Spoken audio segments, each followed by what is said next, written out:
china ka soita kang khan tunlai ka dil ruwa lang Bible chang pakat hi kan chair non leanga Korinthon khatna bungsom pakhuana thon khatna bung khat chang som pakhuana marchonga chuan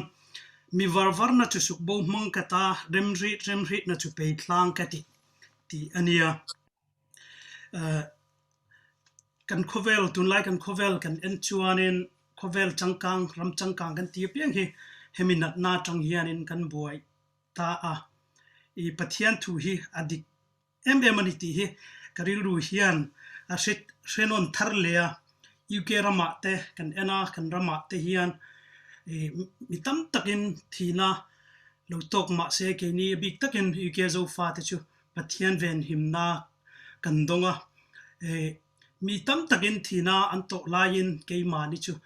pathian lama damna thar min pe jok ni hian ka sia chu wangin pathian hi ro pui ka ti emema tunlai tuna ka ron sak tur hi atha ka ti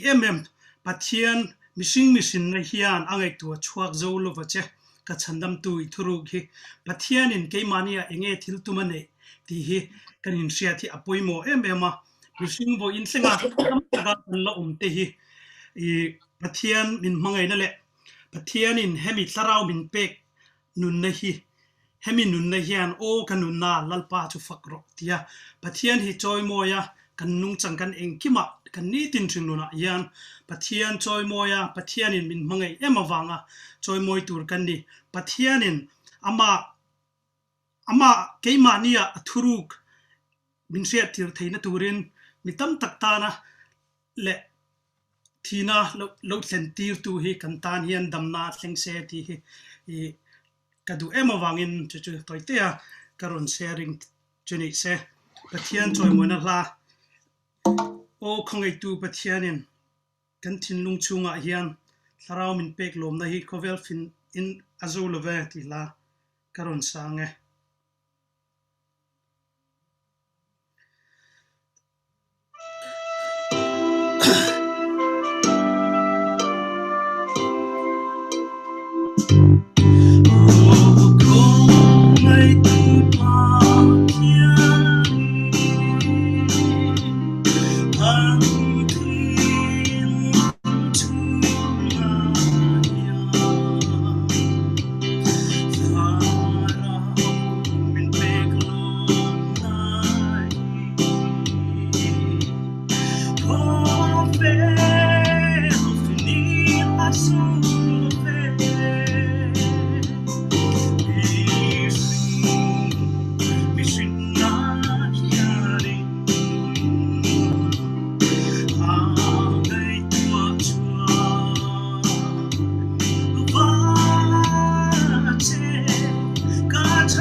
paro pui ber ro se